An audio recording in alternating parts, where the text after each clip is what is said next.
Namaskaram. Welcome to another divine session of learning Shakambhari Sahasranama. So far we have finished learning the 40 names. Now we will start from 41. Piyusha Varshini Jiva Shiva Bhedati Nashini. So here you have to be very careful. You have both the Shiva Sha and the Shanmukha Sha. So you have to carefully pronounce the Shas and Shas here. Piyusha Varshini Jiva Shiva Bhedati Nashini. Ni over here is not Hriswa, it is a Dirgham. So, Ni, you have to extend it to the two Kala Matra. Nabhau Paracha Pashyanti Hridaye Madhyama Gale. Hridaye Madhyama Gale. पीयूषवर्षिणी जीव शिव भेदति नाशिनी नाभौ परा च पश्यन्ति हृदये मध्यमागले पीयूषवर्षिणी जीव शिव भेदति नाशिनी नाभौ परा च पश्यन्ति हृदये मध्यमागले जिह्वाग्रे वैखरी वाणी very careful वैखरी खा महाप्राणा री दीर्घम so वैखरी वाणी पंचषण्मात्रकात्मिका ओंकार रूपिणी शब्द सुष्टि रूपार्थ रूपिणी शब्द सुष्टि रूपार्थ रूपिणी so all the mahapranas needs to be stressed here जिह्वाग्रे वैखरी वाणी पंचषान्मात्रकात्मिका ओंकार रूपिणी शब्द सुष्टि रूपार्थ रूपिणी जिह्वाग्रे वैखरी वाणी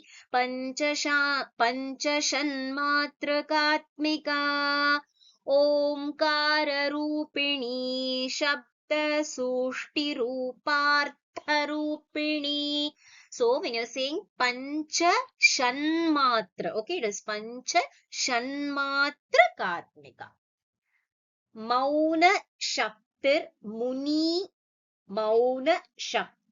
munidhyeya prana mauna shaktir munidhyeya muni manasa samsthita muni manasa samsthita again mahaprana that second ha has to come here vyashtis so here also you have the shanmukha sha vyashtis samashtis triputi vyashtis samashtis triputi tapatraya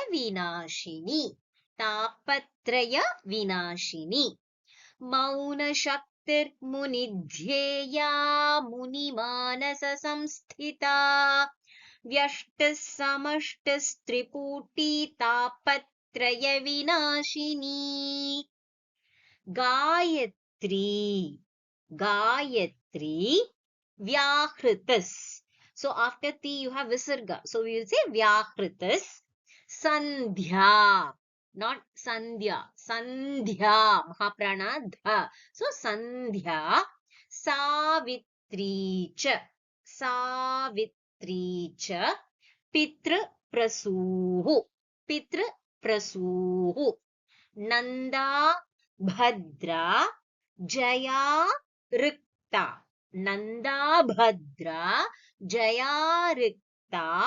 purna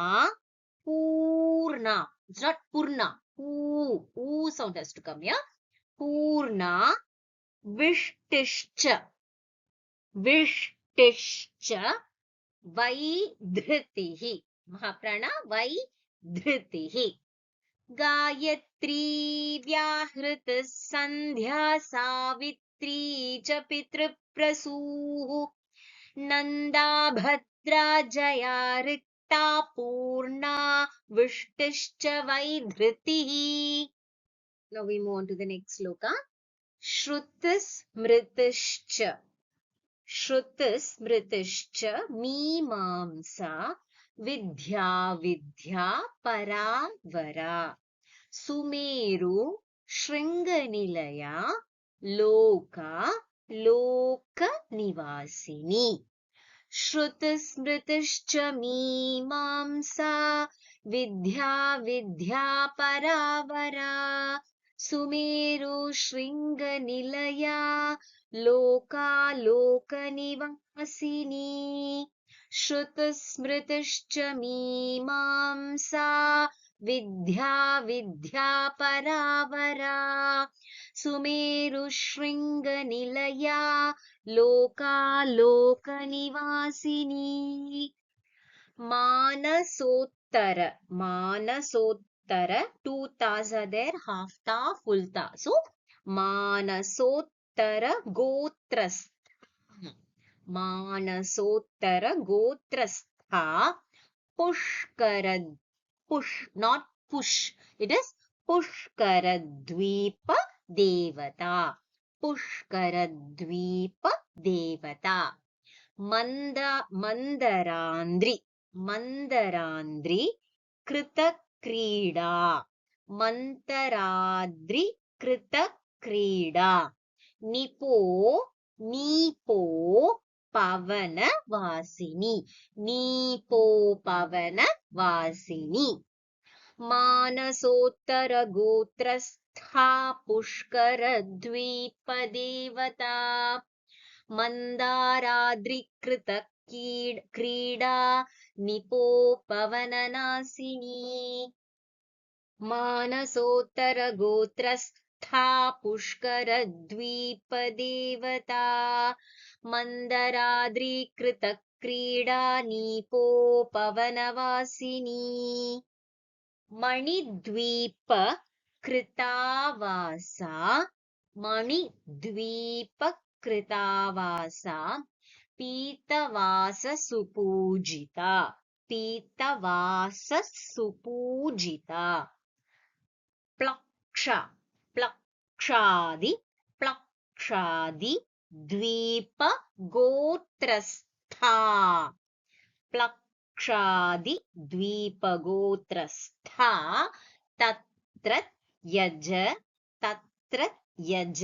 पूजिता तत्र यजन पूजिता मणिद्वीप कृतावासा पीतवासः सुपूजिता प्लक्षादिद्वीपगोत्रस्था तत्र यजनपूजिता मणिद्वीपकृतावासा पीतवासः सुपूजिता प्लक्षादिद्वीपगोत्रस्था तत्र यजनपूजिता सुराब्धि द्वीपनिलया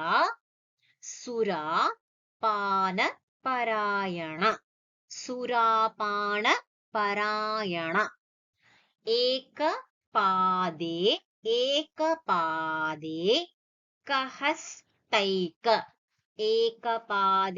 कहस्तैक दृगेक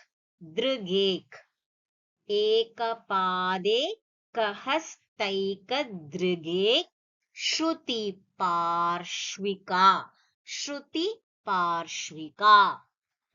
सुराब्धि द्वीपनिलया सुरापानपरायण एकपादे कहस्त्रैक दृगेक श्रुतिपार्श्विका सुराब्धि द्वीपनिलया सुरापानपरायण एकपादेकहस्तैकदृगेकश्रुतिपार्श्विका. Now we move on to the next sloka. Ardhanarishwarardhangi. Ardhanarishwarardhangi. Syutalokottara kritihi. Syutalokottara kritihi. Bhaktaika bhakti. All are Mahapranas. Bhaktaika bhakti samsadhya. Samsadhya. So dha Mahaprana. Dhyanadhara. Mahaprana dhyana. Dhara. Pararhana. Pararhana. So this na sound has to come, not na. Na. So if you've joined my previous classes, I have specifically taken Aksharabalas where I've told you the difference between the na and na. This is Anunasika sound. So you have to bring that na sound, okay?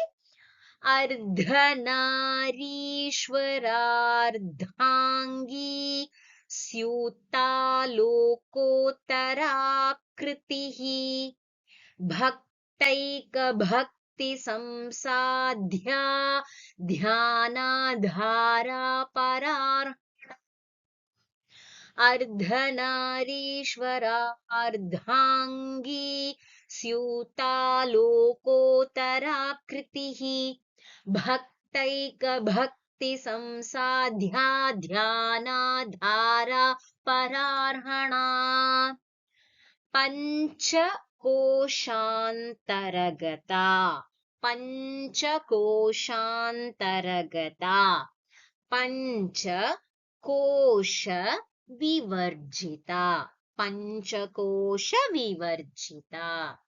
Pancha bhuta. Pancha bhuta taralastha. Taralastha. All are Mahapranas. Panchabhuta taralastha prapanchatita vaibhava. Prapanchatita vaibhava. Panchakoshantaragata Panchakosha vivarjita Panchabhuta taralastha prapanchatita vaibhava Panchakoshantaragata Panchakosha vivarjita Panchabhuta taralastha prapanchatita vaibhava Panchikrita Mahabhuta Panchikrita Mahabhuta Nirmitaneka Bhautika Nirmitaneka Bhautika Panchikrita Mahabhuta Nirmitaneka Bhautika Sarvantaryamini Sarvantaryamini Shambhu Kamini Simha Gamini Panchikrita Mahabhuta Nirmitaneka Bhautika Sarvantaryamini Shambhu Kamini Simhagamini Panchikrita Mahabhuta Nirmitaneka Bhautika Sarvantaryamini Shambhu Kamini Simhagamini